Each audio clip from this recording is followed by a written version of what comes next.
Hello বন্ধুরা, তোমরা সবাই কেমন আছো? আশা করি খুব ভালো আছো। মীরা অফিসিয়াল ব্লগে তোমাদের সবাইকে ওয়েলকাম।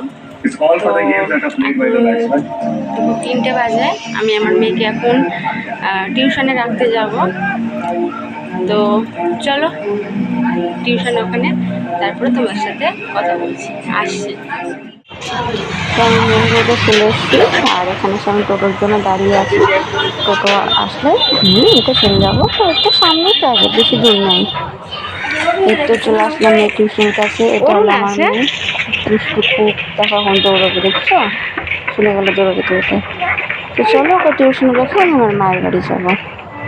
যখন আমি আমার মায়ের বাড়ি যাচ্ছি, কালকে মায়ের বাড়িতে পুজো আছে। তো এই যে আমার হাতে যে ব্যাগটা দেখছো, এতে একটা বড় হাড়ি আছে, মানে কালকে ঠাকুরের যে প্রসাদ টুসাদ করবে তাতেই করবে। তো তার জন্য আমি নিয়ে যাচ্ছি। তো চলো, আবার চলে এসছি। এই যে মেয়েকে টিউশন থেকে নিতে আসলাম। মেয়েও টিউশনের ছুটি হয়ে গেছে।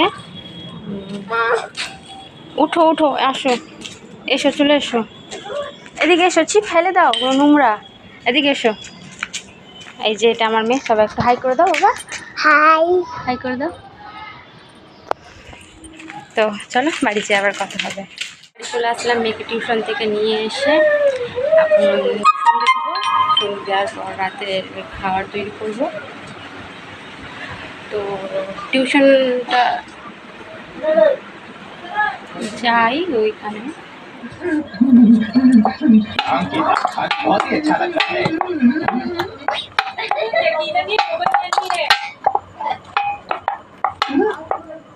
अरे ये तो बहुत ही कम खाना है, इसमें मेरा पेट। ज्यादा बातें मत करो। তো বন্ধু, রাতের খাবার তৈরি করে চলে আসলাম। রাতে সেরকম কিছু করলাম না, এই রুটি করলাম। এখন রাত্রি 10:30 বাজতে চললো, এখন আমাদের খাওয়া দাওয়া হয়নি, একটু পরেই করবো। আমাদের খাওয়া দাওয়া করতে ওই 11টা বেজে যায়। আর সকালে আবার মেয়ের স্কুল আছে, ওই 11টার মধ্যে খাওয়া দাওয়া কমপ্লিট করে আমরা ঘুমিয়ে যাই 11:30 বাজতে বাজতে। সকালে আবার মেয়ের স্কুল আছে। তো কালকে মেয়ের স্কুলে পরীক্ষা চলছিল, তো কালকে লাস্ট পরীক্ষা, ইংরেজি পরীক্ষাটা আছে। তো মেয়েকে পরীক্ষা মানে সকালবেলা তোমাদের দাদাভাই রাখতে যাবে মেয়েকে স্কুলে, আর রেখে এসে যে কালকে আমার মাঝে মাঝে পুজো আছে, তো মনসা পুজো। তো তারপরে আমরা মেয়েকে একবার স্কুল থেকে নিয়ে ওখানে চলে যাবো। ওকে যে প্রাইভেটে রাখতে যাই, তো আমাদের মাদের বাড়ির ওখানেই আমার যেখানে মায়ের বাড়ি, আমার মায়ের বাড়ি হলো বুড়াবিতলা। আর আমাদের যেটা বাড়ি, যেটা আমার শ্বশুর বাড়ি, সেটা হলো আমাদের এই বাগবাড়ি বাদে।